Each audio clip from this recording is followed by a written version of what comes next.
Hey, welcome back to the channel. Today we're going to take the 2515 and do some mulching.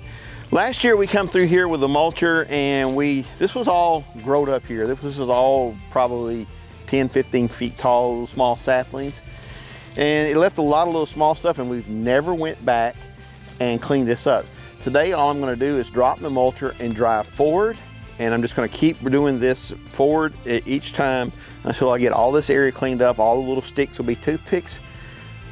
We've learned this is the best way to do it, is to go ahead and you back into the mulcher, knock everything down, break it into small pieces, and then come back later after it dries out and go back over it one more time going forward, or one or two times going forward, and it just pulverizes everything.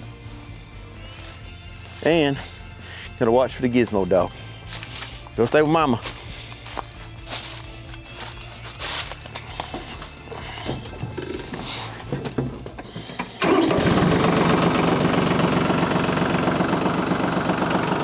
So we have a third function valve kit on the way for this tractor. We'll install it and show you how to do it. And you can see you can do a lot with a forks for sure, but it's with a grapple you can actually grab stuff and control it, where sometimes you lose control with forks just a little bit. Yes, you can do a lot with forks, and I agree with that, but you can do a lot more of this stuff better with a grapple. All right, let's get the mulching. So this is the Bamaulight I think it's the MP348. It's a 48-inch mulcher, and this really does have carbide cutters, and they're three-sided carbide cutters, so you can use them. Once they wear down, you can rotate them and then rotate them once more, so you have three different cutting sides to these. So far we don't have any rocks, so far we've not had to change any of the cutters as far as the angles. I did break one because one of the loggers that cut our timber years ago was kind enough to leave an 1.5 inch steel cable in the ground, and it broke one of the cutters. So I thought that was pretty good to only lose one cutter out of the whole deal.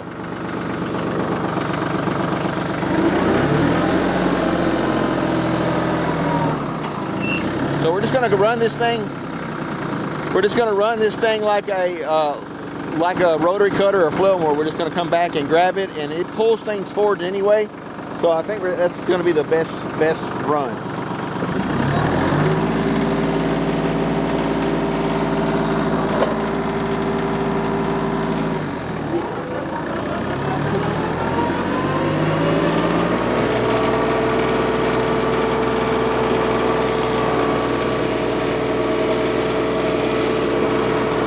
We're just going to let it eat it.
Got into a stump.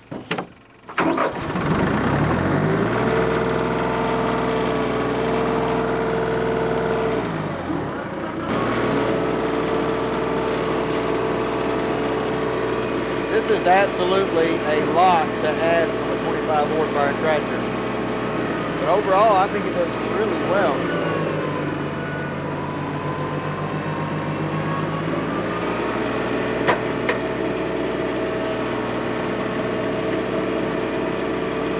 I skimmed it over and we can go the other direction.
So this is why I think having a mulcher on your homestead is probably worthwhile, because we don't always get a lot of time, but you can take 30-40 minutes in a Saturday afternoon and hit this little area like this and make a big difference. And you do this over multiple Saturdays and you will really have a lot cleaned up.